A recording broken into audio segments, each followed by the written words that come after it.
তার সাথে ছিল পৃথিবীর সবচেয়ে সুন্দরী নারী সারা।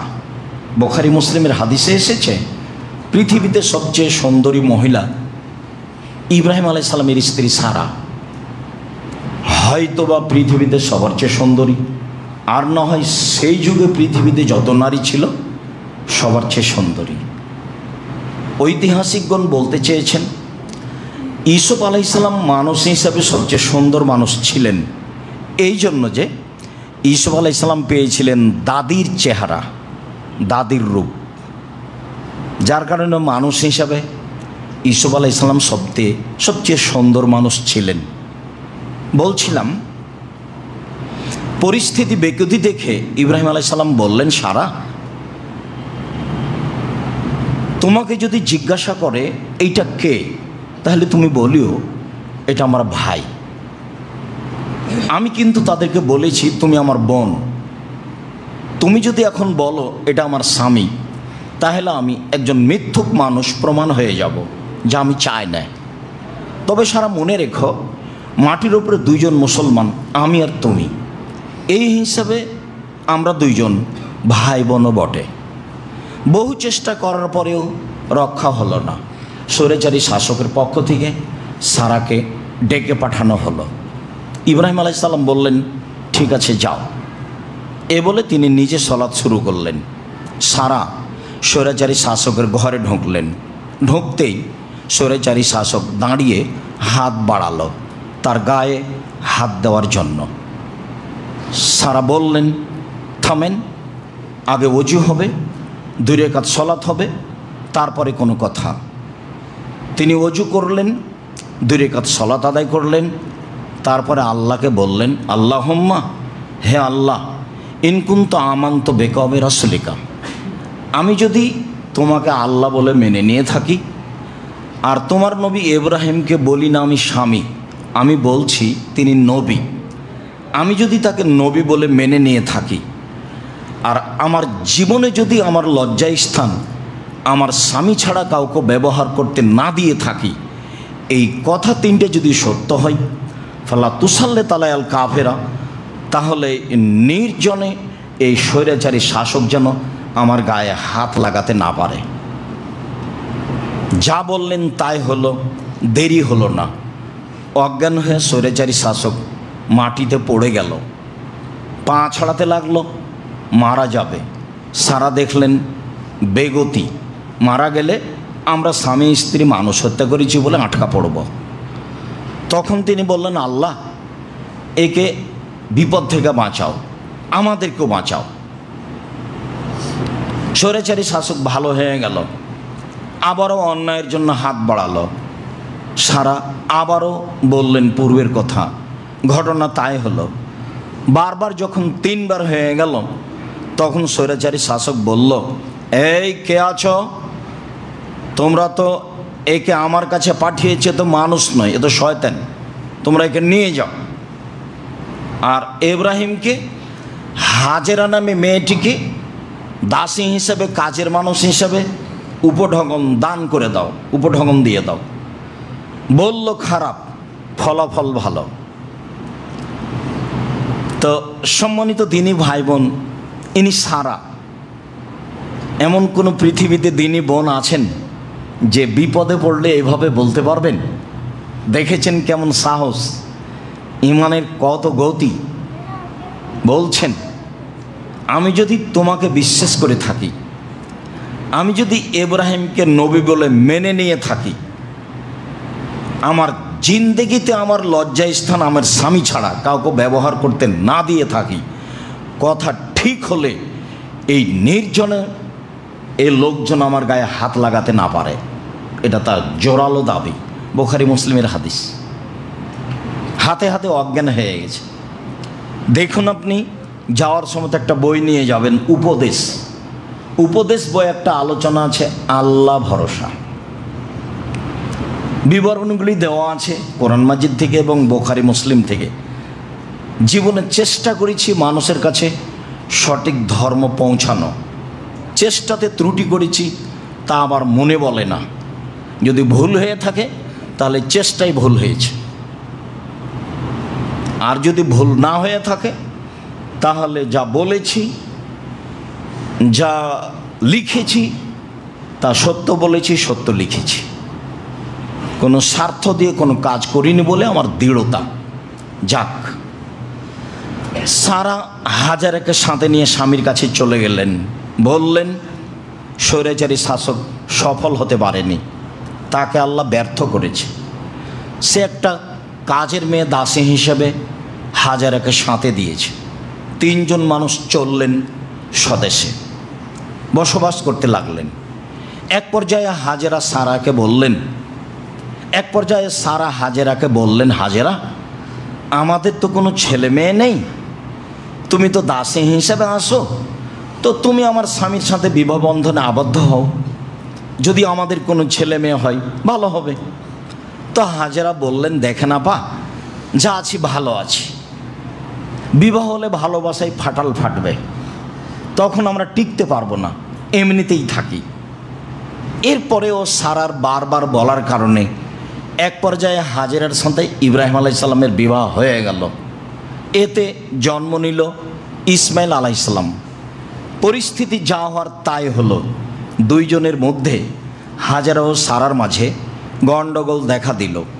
পরিস্থিতি দেখে ইব্রাহিম আলাইসাল্লাম দুধের বাচ্চা ইসমাইল এবং স্ত্রী হাজারাকে নিয়ে চললেন সৌদি আরব কাবা ঘরের পানে। কিভাবে গেলেন লম্বা পথ, ইরাক ফিলিস্তিন থেকে আল্লাহই ভালো জানেন। ফাওয়াজাহুমা ইন্দা দাওহাতা ফওকা জামজামা আলাল মসজিদে। দুধের বাচ্চা ইসমাইলকে এবং স্ত্রী হাজেরাকে কাবা ঘরের পাশে জমজম কূপের উপর পাকুড় গাছের নিচে রেখে দিয়ে উল্টা মুখে চললেন, কিছু না বলে। পিছে পিছে স্ত্রী হাজেরা হাঁটতে লাগলেন আর বলতে লাগলেন, আয়না তাজহাব ইব্রাহিম, ইব্রাহিম কোথায় যাচ্ছেন? আয়না তাজহাব ইব্রাহিম, ইব্রাহিম কোথায় যাচ্ছেন? আয়না তাজহাব ইব্রাহিম, ইব্রাহিম কোথায় যাচ্ছেন? ও তাতর কোনা বেহাজলাদি আল্লাহ জেলে গেছে বিনলাশাই। এমন একটা উপত্যকায় ছেড়ে যাচ্ছেন যেখানে মানুষ তো নেই, ঘাস পাতাও নেই। আপনি তো আমাকে কিছু বলবেন, কিছু বলবেন না আমাকে? না, ঘুরেও দেখছেন না, কিছু বলছেনও না। নিরুপায় হয়ে স্ত্রী বলছেন, আল্লাহ আমারা কাহা যা, আল্লাহ কি আপনাকে এইভাবেই চলে যেতে বলেছেন? যেখানে মানুষ নাই, যেখানে ঘাস পাতা নাই, সেখানে আপনি আমাকে ছেড়ে যান কিভাবে? এটা কেমনে হয়? আল্লাহ কি আপনাকে এভাবেই চলে যেতে বলেছেন?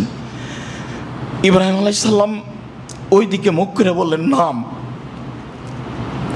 আমার কিছু করার নেই, তিনি এভাবেই চলে যেতে বলেছেন। নাম শব্দ ছাড়া, হ্যাঁ শব্দ ছাড়া ইব্রাহিম আলাইহিস সালাম কিছু বলেননি। একটু দূরে গিয়ে সানিয়া পাহাড়ে পৌঁছে কাবা ঘরের দিকে মুখ করে তিনি হাত তুলে দোয়া করে বলছেন, রব্বানা, হে আমার প্রতিপালক, ইন্নী আসকান্তু মিন যুরিয়াতি বিওয়াদিন গায়রি যি যারিন ইনদা বাইতিকাল মুহাররম, আমার পরিবারের কিছু অংশ রেখে দিলাম আমি তোমার কাবা ঘরের পাশে, অথচ কাবা ঘর নেই, কিছুই নাই সেখানে, জমজম কূপও নেই। বুখারী মুসলিমের হাদিসে এসেছে, তিনি রেখে দিলেন জমজম কূপের পাশে, কাবা ঘরের পাশে, জমজম কূপের উপর। তো এবার তিনি হাত তুলে দোয়া করছেন, প্রতিপালক, আমি আমার পরিবারের কিছু অংশ রেখে দিলাম তোমার কাবা ঘরের পাশে, যেখানে মানুষও নেই, যেখানে ঘাস পাতাও নেই। একটু আগে স্ত্রী যে ভাষা বললেন আরবি ভাষায়, সে ভাষা তিনি কোরআনের ভাষায় বললেন আরবি ভাষায়। তখন স্ত্রী বললেন, এদান, আচ্ছা ঠিক আছে, ফালা ইদাইয়ন আল্লাহ তাআলা, যেহেতু আল্লাহ আপনাকে চলে যেতে বলেছেন, কাজে আল্লাহ আমাকে ধ্বংস করবেন না। কি সাহসে তিনি থাকবেন আল্লাহ ভালো জানেন। এর নাম আল্লাহ ভরসা। কিভাবে থাকবেন, কি খাবেন, সন্ধ্যা হলে কি হবে, বাচ্চা কি খাবে, সেটা বলার কোনো ভাষা নেই। এইদিকে এখন রেখে দিলাম, তবে একটুক যে বাচ্চার পাশে এসে বাচ্চাকে বেগতি দেখে দৌড়িয়ে সাফা পাহাড়ে গেলেন পানির আশায়, ঘুরে আসলেন। মারোয়া পাহাড়ে গেলেন পানির আশায়, ঘুরে আসলেন। 7 বার ঘোরাঘুরি করলেন, কোনো পথ হলো না। নিজের বাচ্চার কাছে আসছে, দেখি কি হতে পারে। বাচ্চার কাছে পৌঁছাপাছি যখন একেবারে পাশে পৌঁছে গেছেন, তখন কে যেন বলছে, কি চান? মানে জিবরাইল বলছেন, আমি পানি চাই, আমার ছেলের অবস্থা এই। তো জিবরাইল আলাইহিস সালাম একটি পায়ের আঘাত করলেন, তখন জমজম পানি ফুটে বের হলো একবারে জোরে। হাজেরা পানি ঠেকানোর চেষ্টা করেছিলেন। মানুষে বলে জমজম মানে ঠেকানো। পানি যদি উনি ছেড়ে দিতেন তাহলে সারা পৃথিবীর সব জায়গায় পানি ছড়িয়ে পড়ত। খায়রুল মায়াল অঝিল আর মাও জমজম, পৃথিবীর সবচেয়ে উত্তম পানি হলো জমজম পানি। জমজম পানি খাদ্য, জমজম পানি ঔষধ, একথা মুহাম্মদ সাল্লাল্লাহু আলাইহি ওয়াসাল্লাম বলেন। হাদিস বুখারী মুসলিম। বাকি আলোচনা থেকে যাক। ইব্রাহিম আলাইহিস সালাম রেখে চলে গেলেন, অনেক দিন পরে আসলেন, আহাল পরিবার দেখে আসি। ইতিমধ্যে ছেলে বড় হয়ে গেছে, একটু দৌড়াতে পারে। ফালাম্মা বালাগা মা হুসায়, যখন বাচ্চা দৌড়াতে পারে, খুব সুন্দর চেহারা, ঝকঝকে টকটকে ছেলে, 5-7 বছর বয়স হতে পারে। এসে বাচ্চাকে দেখে বলছেন, বোনাইয়া, ও আমার আদরের ছেলে, ইন্নি আরাফিল মানামে আন্নি আদবাহকা ফাংজুর মা যা তারা। বৎস, আব্বু আমি স্বপ্নে দেখছি তোমাকে কুরবানি করছি, তোমার মতামত কি? ছেলে বলছে, তার মানে বুঝ হয়েছে। ছেলে বলছে, ইয়াবা তিফাল মা তুমারু সাতাজুদুনি ইনশাআল্লাহু মিনাস সাবিরিন। আব্বা, আপনি যা স্বপ্নে দেখেছেন তা বাস্তবায়ন করুন, আপনি আমাকে ধৈর্যশীল পাবেন। ছেলেরা হাত পা বাঁধা হলো, চোখে পটি লাগানো হলো, এগুলো সব অহেতুক মিথ্যা কথা, মিথ্যা তাফসীর। ছেলে তো বলছে যে আপনি আমাকে ধৈর্যশীল পাবেন, আবার ছুরির নিচে লোহা লাগিয়ে দেওয়া হয়েছে সেজন্য ছুরি কাটে না, এগুলো সব অহেতুক মিথ্যা ইতিহাস। আল্লাহ ছুরিকে বলে দিয়েছেন তুমি কাটবা না, তোমার কাটার ক্ষমতা বন্ধ। বাস, জড়বস্তু আল্লাহর আদেশ মানে। কেন, কয়েকদিন আগেই তো ইব্রাহিম আলাইহিস সালামকে আগুনে ফেলা হয়েছিল, তখন আল্লাহ বললেন আগুন শীতল হয়ে যাও, তো বাস আগুন শীতল হয়ে গেল। আগুন আল্লাহর আদেশ মানে। আদম সন্তান বড় নিমুখ হারাম, সারাদিন অন্যায় করে, রাত 12টা 2টা 3টায় ঘুমায়, 9টা 10টায় উঠে, তো আদম সন্তান। এতে জড়বস্তু, জড়বস্তু আল্লাহর কথা মানে। তার অনেক ঘটনা আপনাদের জানা আছে। ওই যে একটা লোক বলল যে আমার ছেলেরা শোনো, আমি মারা গেলে আমাকে আগুন দিয়ে জ্বালিয়ে অর্ধেক চাই পানিতে ফেলে দিও, মাটিতে ফেলে দিও। ছেলেরা তাই করলো। তখন আল্লাহ বললেন, এই ছাই পানির মাটির জমা হও, মানুষ হয়ে যাও। হলো। আচ্ছা, তুমি তোমার ছেলেদের এভাবে আদেশ করলে কেন? আপনার ভয়ে করেছি, আপনি ভালো জানেন। এই দেখেন পানি কথা শোনে, এই দেখেন মাটি কথা শোনে, ছাই জমা করে দিল। তো 99 জনে 100 জন লোককে হত্যা করে এখন দুনিয়া থেকে বিদায়। দেখুন জাহান্নামের ফেরেশতা জান্নাতের ফেরেশতা হইচই করছে, নিয়ে যাবে। তখন আল্লাহ বলছেন থামো থামো থামো, থামো একটু মাপো তো। মাওলানা সাহেবকে জিজ্ঞাসা করার জন্য যে গ্রামে যাচ্ছিল, এখন লাশ যেখানে পড়ে আছে, তো গ্রাম দূরে আছে না যে পথ বেশি হেঁটে গেছে সেই পথ আগিয়ে গেছে, কোনটা? তো মেপে দেখা গেল যে পথ বেশি হয়ে গেছে হেঁটে যাওয়াটা। তো লাশ তো ওখানেই পড়ে আছে, কোথায় যাবে? আল্লাহ গ্রামকে বলেছেন গ্রাম আগিয়ে আসো। আর যে গ্রামে লাশ পড়েছে সেই গ্রামকে আল্লাহ বলেছেন সরে যাও, গেছে। জড়বস্তু কথা শুনে ছুরিকে বলে দিয়েছে কাটবে না, বাস কাটে না, হয়ে গেছে। 90 বছরের বৃদ্ধ মানুষ, ফাসলামাতাল্লাহুল জাবিন, চুল দাড়ি পেকে গেছে, মিনা মাঠে ছেলেকে নিয়ে গেছেন, কেউ নাই দেখার। আল্লাহ দেখছেন, ফেরেশতা দেখছেন আকাশ থেকে। ছেলেকে উপর করে সইয়ে দিয়ে বারবার ছুরি চালাচ্ছেন, ছুরি কোনো কাজ করে না। এক পর্যায়ে আল্লাহ তাআলা বলছেন, ইয়া ইব্রাহিম কাদ সাদ্দাকতা রুয়া, ইব্রাহিম তুমি তোমার স্বপ্নকে বাস্তবায়ন করেছো, তোমার ছেলেকে কুরবানি করতে হবে, এই ঠেকা আমার বাঁধেনি। আসলে দেখছিলাম তুমি পরীক্ষায় পাস করতে পারো কিনা। ইন্না হাদা লাহুল বালাউল মুবিন, এটা তোমাকে বিরাট পরীক্ষা, তুমি পরীক্ষায় পাস করে গেছো। অফাদাইনাহু বিজিবহিন আযীম, বড় কুরবানির মাধ্যমে আমি তোমার ছেলেকে ছাড়িয়ে নিলাম।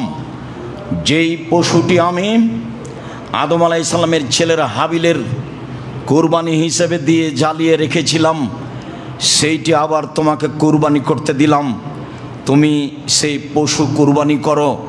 এই পশু কুরবানির মাধ্যমে তোমার ছেলে ইসমাইলকে আমি ছাড়িয়ে নিলাম। এটা বড় কুরবানি।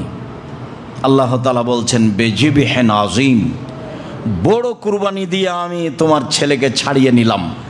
বড় কুরবানি মানে অনেক বড় নেকির কাজ। ছেলে কুরবানি দিতে হবে না, সুন্দর পশু দেখে কুরবানি দিবেন, বাস বড় নেকি হবে।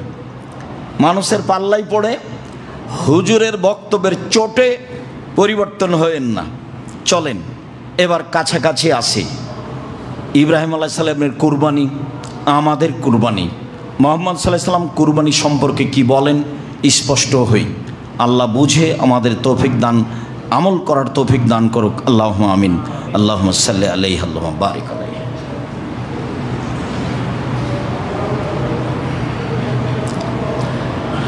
আলহামদুলিল্লাহ ওয়াহদা ওয়াসসালাতু ওয়াসসালামু আলা মান লা নাবিয়্যা বা'দা।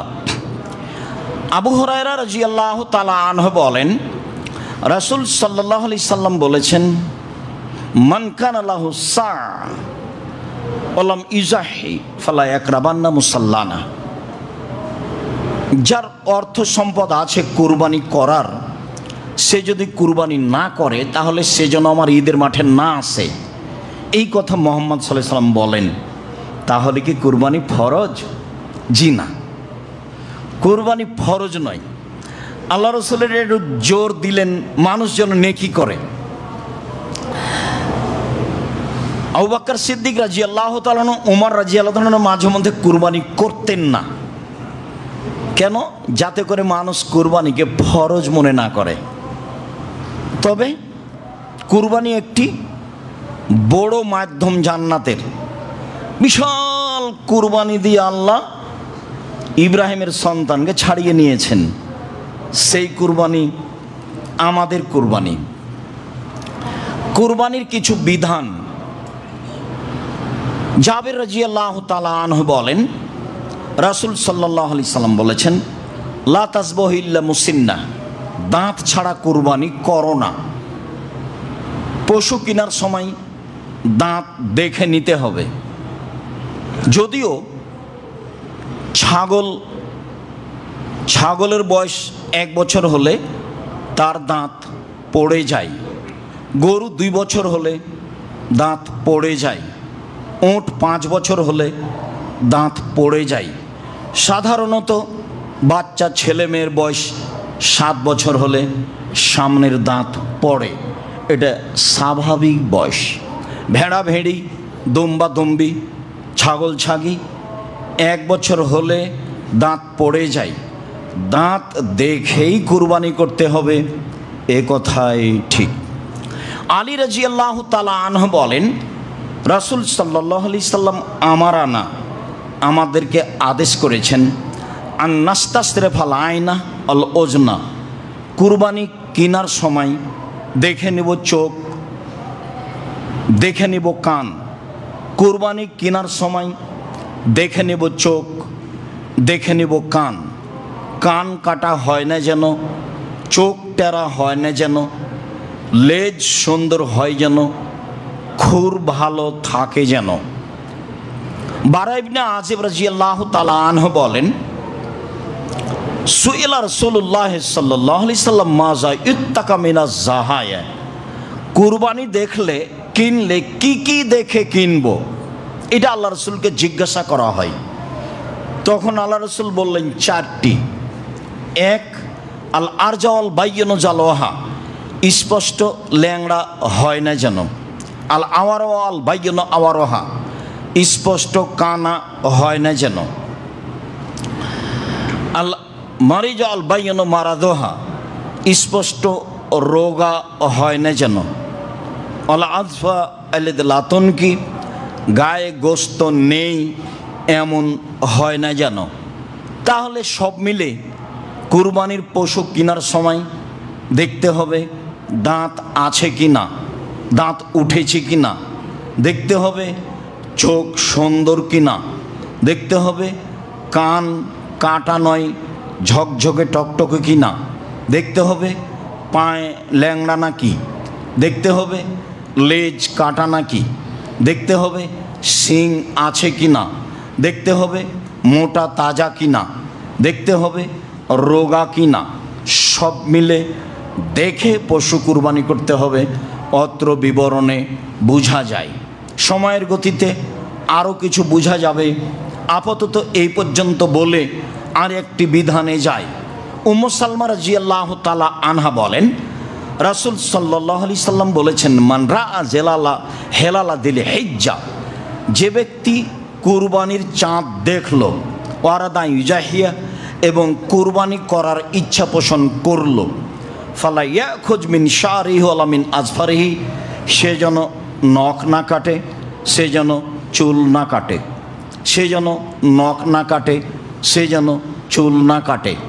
কুরবানি যিনি করবেন মূলত তারই ওপরে এই বিধান। ছেলেমেয়েরা সবাই মিলে এ আমল করতে পারে, তাতে কোনো সমস্যা নেই, বরং করাই ভালো।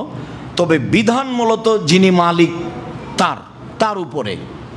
চন্দ্র উঠে গেলে তিনি নখ কাটতে পাবেন না, তিনি চুল কাটতে পাবেন না, এইটাই বিধান।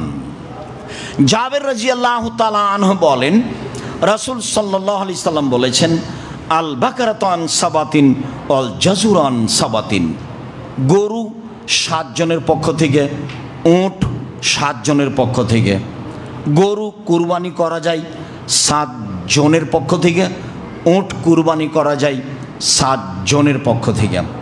আব্দুল ইবনে আব্বাস রাদিয়াল্লাহু তাআলা আনহু বলেন, ইন্না কুন্না মা নবী সাল্লাল্লাহু আলাইহি সাল্লাম ফি সাফারিন, একদা আমরা আল্লাহ রাসূলের সাথে সফরে ছিলাম। ফাহাজার আল আজহা, কুরবানির সময় চলে আসলো। ফাস্তারাকনা ফিল বাকারাতে সাবাতুন ওয়াল জাজুরে আসারা, আমরা গরুতে 7 জন অংশগ্রহণ করলাম আর উটে 10 জন অংশগ্রহণ করলাম। সম্মানিত দিনী ভাই বোন, যারা আমরা উপস্থিত আছি, যারা যন্ত্রের মাধ্যমে অবগত হচ্ছি, যারা সময়ের গতিতে পৃথিবীর বিভিন্ন প্রান্ত থেকে অবগত হব, তাদেরকে আমি বলতে চাচ্ছি যে এতক্ষণ পর্যন্ত যা বললাম ভাগের কুরবানিতে, তাতে জন 7 জন, 7 জন গরুতে, 7 জন উটে, 10 জন উটে, 7 পরিবারে, এই কথা আমরা এখনো পাইনি। পরিবারের কথা যখন আসবে তখন বিষয়টি আবারও স্পষ্ট করব। তবে মনে রাখা ভালো হবে, ধমক শুনে কোনো লাভ নেই, হুজুরের চিৎকার শুনে কোনো লাভ নেই, হুবাহু প্রমাণ হতে হবে, এটাই কথা। যদি জন হয় জন, যদি পরিবার হয় পরিবার। যেহেতু নেকির ব্যাপার, যেহেতু বড় নেকির ব্যাপার, যেহেতু জান্নাত পর বড় মাধ্যম, কাজেই যাতে আল্লাহ সন্তুষ্ট হবেন, যেটা রাসূলের পদ্ধতি হবে, সেটাই হওয়াই ভালো। চলেন এবার ধারাবাহিকভাবে বলি। রাসূল সাল্লাল্লাহু আলাইহি সাল্লাম নিজে কুরবানি কিনেন। আবু হুরায়রা রাদিয়াল্লাহু তাআলা আনহু বলেন, আরাদান নবী সাল্লাল্লাহু আলাইহি সাল্লাম ইউজাহিয়া, আল্লাহর নবী একদা নিজে কুরবানি করার ইচ্ছা করলেন। ফাস্তারা কাবশাইনে আজিমাইনে সামিনাইনে আমলাহাইনে আকরানাইনে মৌজু আইনে, তিনি 2টি ভেড়া কিনলেন, মোটা তাজা গোস্তওয়ালা, শিংওয়ালা, সাদা কালো অন্ডকোষ বের করা। তিনি নিজে 2টা ভেড়া কিনলেন, যা ছিল মোটা তাজা, যা ছিল খুব বড় সাইজের, যা ছিল শিংওয়ালা, যা ছিল সাদা কালো, যা ছিল অন্ডকোষ বের করা। যেই বলুক অন্ডকোষ বের করলে তাতে খুঁত চলে আসলো কুরবানি হবে না, এটা তার একবারে নগদ মিথ্যা কথা এবং সরাসরি সহিহ হাদিসের বিরোধী কথা। অন্ডকোষ বের করা ষাঁড় গরু খাসি কুরবানি করতে হবে, এটাই সুন্নাত, এটাই সুন্নাত, এটাই সুন্নাত। সম্মানিত দিনী ভাই বোন, তারপরে আনাস রাদিয়াল্লাহু তাআলা আনহু বলেন, যাহা রাসূলুল্লাহ সাল্লাল্লাহু আলাইহি সাল্লাম কাবশাইনে, একদা আল্লাহর নবী 2টি ভেড়া কুরবানি করলেন। আমলা হাইনে সাদা কালো, আকরা নাইনে শিংওয়ালা। ফাযাবাহু বিয়াদিহি, তিনি নিজে হাতে জবে করলেন। তিনি বিসমিল্লাহ আল্লাহু আকবার বললেন। আনাস বলেন, রাআইতুহু, আমি নিজে দেখলাম। ফাওয়াজা কাদামাহু আলা সাবাইমা, তিনি তার চোয়ালের উপরে, মাথার দিকে চোয়ালের উপরে পা রেখে দিলেন। অন্য বর্ণনায় আসবে ফাজজাহু, ফেলে দিলেন, চোয়ালের উপরে পা রেখে দিলেন। বা চোয়ালটা আসলে গালকে বুঝায়, কিন্তু পরিস্থিতিতে সামনের 2 পাকে বুঝাচ্ছে। 2 পায়ের উপরে পা রেখে দিয়ে জবে করলেন। আমি তাকে তাকিয়ে দেখছি। তিনি জবে করার সময় বললেন, বিসমিল্লাহ আল্লাহু আকবার, আল্লাহর নামে, আল্লাহ সবচেয়ে বড়। এই অবস্থা আমি দেখলাম। তিনি নিজে কুরবানি করলেন। এবার তিনি কুরবানি কিনতে বলছেন। আয়েশা রাদিয়াল্লাহু তাআলা আনহা বলেন, আমার রাসূলুল্লাহ সাল্লাল্লাহু আলাইহি সাল্লাম বেকাবশিন, আল্লাহ রাসূল আদেশ করলেন, আনাস একটি ভেড়া কিনে নিয়ে আসো। এটাও বেসাওয়াদিন ও এব্রকো বেসাওয়াদিন ও এনজরো বেসাওয়াদিন। ভেড়া কেনার সময় তুমি দেখবা শিংওয়ালা, কালোতে হাঁটে, কালোতে শয়, কালোতে দেখে।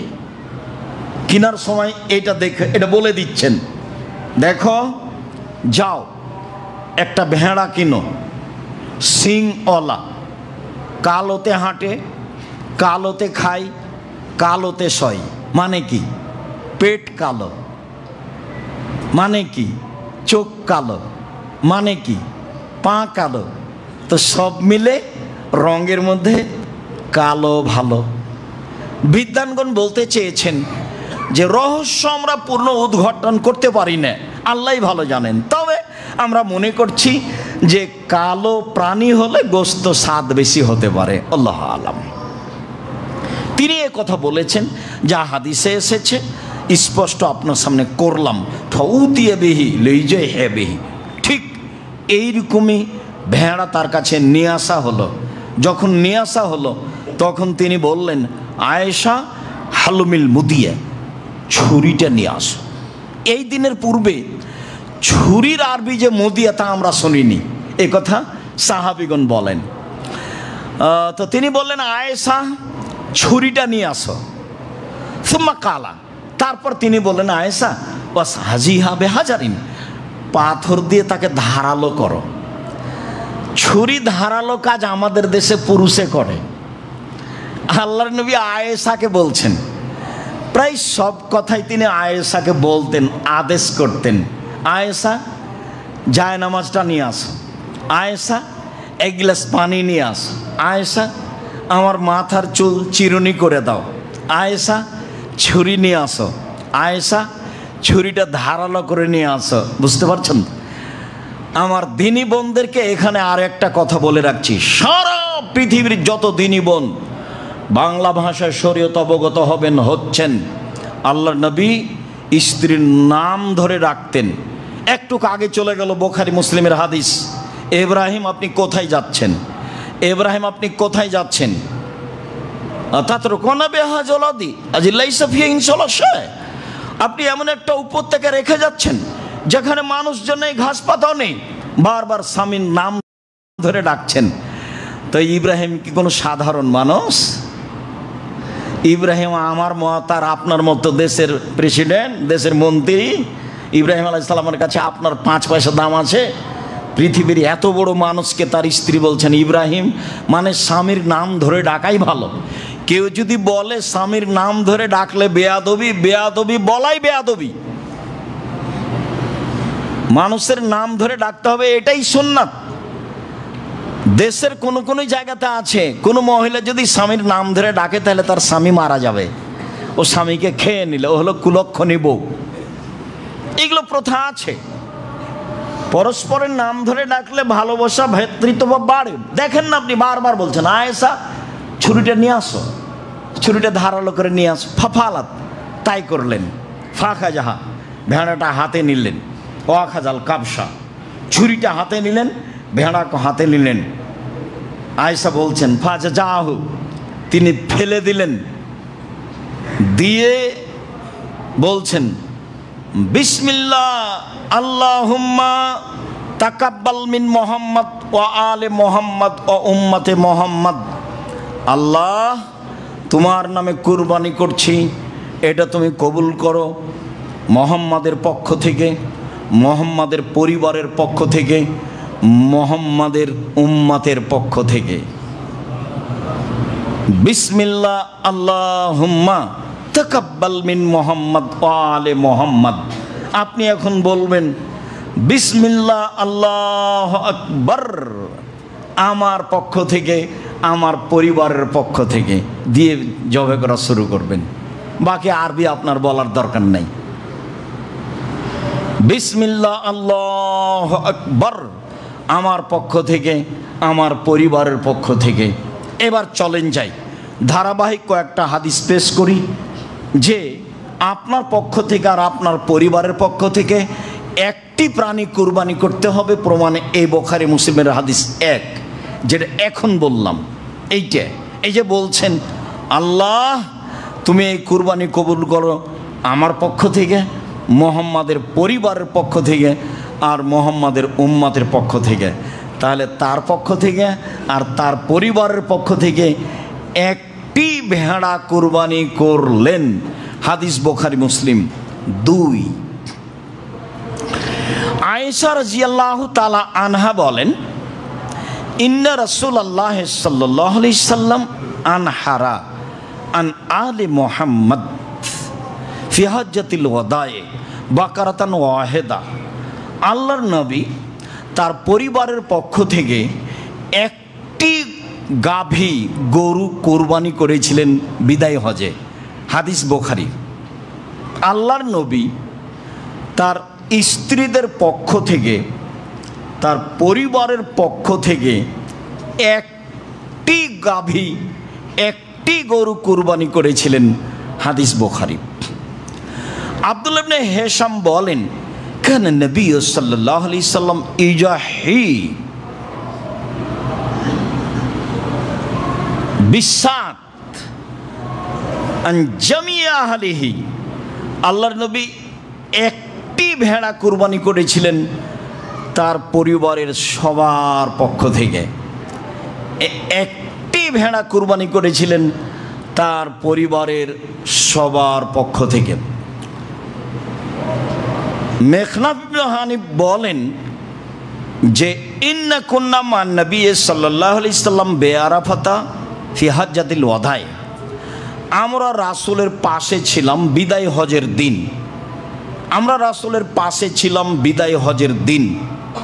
তিনি বক্তব্যের এক পর্যায়ে বললেন ইয়া আইয়ুহান নাস, হে পৃথিবীর মানুষ, মনে রেখো ইন্না আলা কুল্লি আহলি বাইতিন ফি কুল্লি আমিন উজিয়া, প্রত্যেক পরিবারের পক্ষ থেকে একটি কুরবানি হতে হবে। হে পৃথিবীর মানুষ, মনে রেখো কিয়ামত পর্যন্ত অন্তত একটি পরিবারের পক্ষ থেকে একটি প্রাণী কুরবানি হতে হবে। আতা ইবনে ইয়াসার রাদিয়াল্লাহু তাআলা আনহু বলেন, সাআলতু আবু আইয়ুব আল আনসারী, আমি আইয়ুব আনসারীকে জিজ্ঞাসা করলাম, আচ্ছা ভাইজান, কাইফা কানাতি যাহায়া ফি আহাদি রাসূলিল্লাহ সাল্লাল্লাহু আলাইহি ওয়াসাল্লাম, রাসূলের যুগে কুরবানির প্রথাটা কেমন ছিল, রাসূলের যুগে সাহাবীগণ কিভাবে কুরবানি করতেন, এটা জিজ্ঞাসা। এখন আবু আইয়ুব আনসারী বিশিষ্ট সাহাবী, উনি বলছেন, কানা রাজুলু ইজাহি সাত, লোক মানুষ জবে করত একটি ছাগল, আনহ ওয়ান আহলে বাইতিহি, তার পক্ষ থেকে, তার পরিবারের পক্ষ থেকে, ফায়াকুলু নয়তে মোনা, তারা খেত খাওয়াতো, খেত খাওয়াতো, খেত খাওয়াতো। এখন পর্যন্ত আপনার সামনে 4 থেকে 5টি হাদিস পেশ করলাম, সবই প্রমাণ করে ব্যক্তি ও তার পরিবারের পক্ষ থেকে একটি প্রাণী, ব্যক্তি ও তার পরিবারের পক্ষ থেকে একটি প্রাণী। হজের মৌসুমে তিনি কুরবানি করেছিলেন 100টি উট, 63টি নিজে হাতে করেছিলেন, বাকি আলীকে করতে বলেছিলেন। ওই বুখারী মুসলিমের হাদিসে বোঝা যায়, যেহেতু কুরবানি অনেক বড় নেকির কাজ, যার যেমন টাকা আছে সে তেমন করে নেবে, নেকি হিসেবে 10টা 2টা 5টা 1টা, যে যা পারে। সম্মানিত দিনী ভাই বোন, এখানে আর একটু কথা বলার পূর্বে আবারও পিছে ফিরে আসি, পিছে ফিরে এসে বলি, জরুরি কথা যে ভাগে কুরবানির প্রমাণে কোনো হাদিস নেই। ভাগে কুরবানির প্রমাণে আছে জন, ব্যক্তি। যদিও হাদিসগুলি সফরের সাথে সম্পৃক্ত, সফরের কথা না বললেও ব্যক্তি ও পরিবারের পক্ষ থেকে কোনো হাদিস নেই। এ যাবৎ 1990 সাল থেকে নিয়ে এখন পর্যন্ত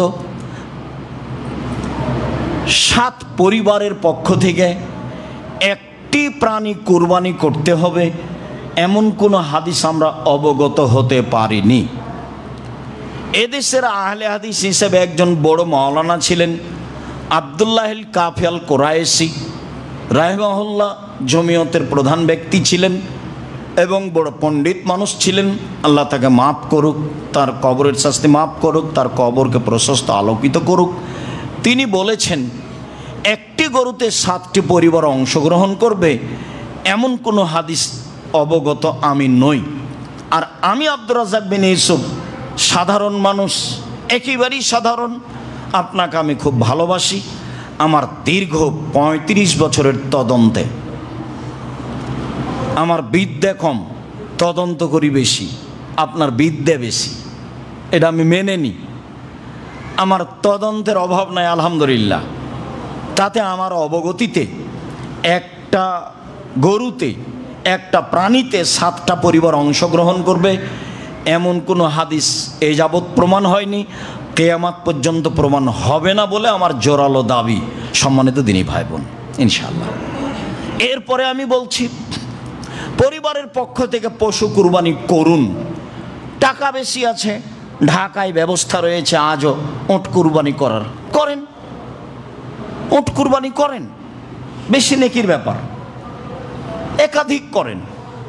তো টাকা কম আছে, ষাঁড় করেন, কয়েক লক্ষ টাকা দিয়ে বড় মোটা তাজা হৃষ্টপুষ্ট ষাঁড় কিনেন।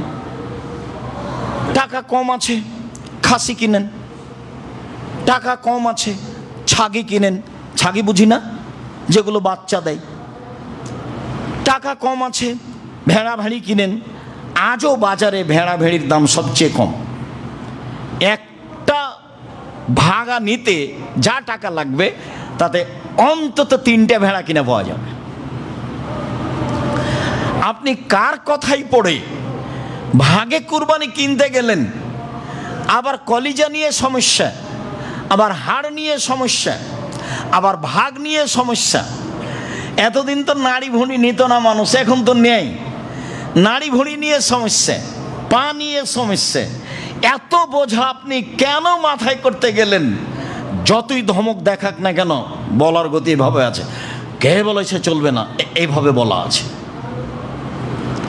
আমি ওইভাবে বলিনি, তবে আমি বলছি আমার ৩৫ বছরের তদন্তে ভাগে পরিবারের পক্ষ থেকে কুরবানির কোনো প্রমাণ নেই। ৭ জন আছে, ৭ পরিবার নেই। আশা যে আমি কথা স্পষ্ট করতে পেরেছি।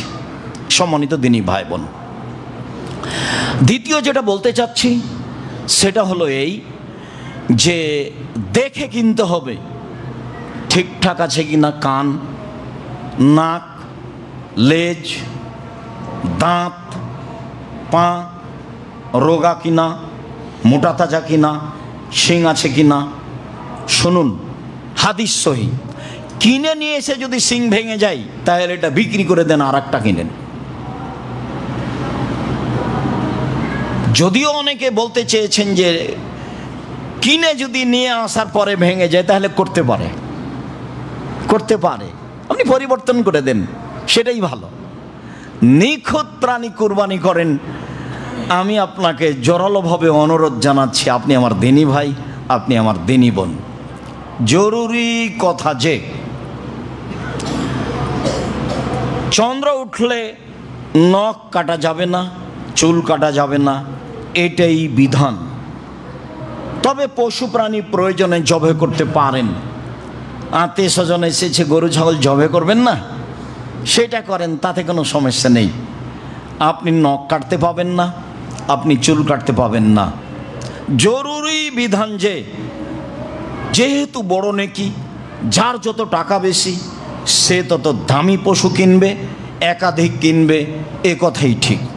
সারা জীবন 3 ভাই 3 জায়গায় থাকলেন, ঢাকায় চাকরি করলেন, কুরবানির সময় এসে বলছেন চলো যাই আমরা 3 ভাই একটা গরু কিনি। আপনাদের অর্থ সম্পদও পৃথক, ব্যাংক অ্যাকাউন্টও পৃথক।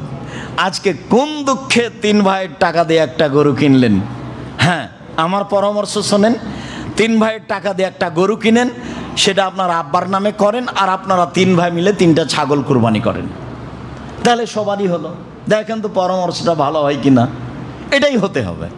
আপনি কম দামে কিনেন, দেখে সুন্দর বাজার একটা ছোট্ট ছাগল কিনেন, দাঁত হয়েছে বেশ সুন্দর ঝকঝকে, 10,000, 12,000, 15,000 কিনেন। ভুল পথে যাচ্ছেন কেন? সারা জীবন ভিন্ন থাকলেন, কুরবানিতে এক হয়ে গেলেন। আপনি বুঝলেন নিজের মতো, আল্লাহ বুঝে না। আপনি গোস্তের জন্য কুরবানি করতে চাচ্ছেন কেন? এই ক্ষেত্রে ফিরে আসতে হবে, ফিরে আসতেই হবে। আরও জরুরি কথা যে কুরবানির গোস্ত 3 ভাগ করতে হবে, এমন কথা আল্লাহর নবী বলেননি। 3 ভাগ করলে গুনাহ হবে এ কথা নয়। কুরবানির গোস্ত ফেরত নিলে, দান করার পরে ফেরত নিলে যেমন বমন করে আবার মুখ খেয়ে নেওয়া হয় তেমন এ কথা নয়। কুরবানির গোস্ত খুব দামি জিনিস, আপনি ফকির মিসকিনকে দিবেন আর নিজে খাবেন। আল্লাহ তাআলা বলেন কুলু ওয়াতিমুল বায়েসাল ফকির, তোমরা নিজেরা খাও আর ফকির মিসকিন অসহায় মানুষকে খাওয়াও। আমাদের দেশে যে প্রথা হয়েছে সেটা পছন্দ নয়, তবে করতে পারে। কি প্রথা হয়েছে? আরে 3 ভাগ করো, করে বলে 1 ভাগ ফকির মিসকিনকে দাও, আর 1 ভাগ আত্মীয় স্বজনকে দেও খাও, আর 1 ভাগ জমা রাখো। তাহলে কুরবানি দিয়ে আত্মীয় স্বজন বজায় রাখতে হবে। এখন মানুষ প্রথা ধরে নিয়েছে চাঁপাইনবাবগঞ্জের মতো, যে কুরবানিতে জামাইকে দাবাত দিতে হবে, মেয়ের শ্বশুরকে দিতে হবে, ছেলের শ্বশুরকে দিতে হবে, না হলে সবাই বলবে কৃপণ। এটা কেন করবেন? একটা বড় মাছ কিনে আজকে দিয়ে পাঠান, এর নাম হাদিয়া। কেন আপনি এইটা দিয়ে সম্পর্ক বজায় রাখতে হবে, এদিকে গেলেন কেন? হাদিয়া তো আছেই। সম্মানিত দিনী ভাই বোন, কুরবানি দিয়ে আত্মীয় স্বজনের সম্মান রক্ষা করতে হবে, ভুল হিসাব। হাদিয়া দিয়ে আত্মীয় স্বজনের সম্মান রক্ষা করতে হবে এবং পরহেজগার মানুষকে হাদিয়া দিতে হবে, খাওয়ার জন্য বলতে হবে, এটাই বিধান। বলছিলাম 3 ভাগ করলে গুনাহ হবে কি? জি না। 3 ভাগ না করলে গুনাহ হবে কি? জি না। ভালো, বরং কি করতে হবে?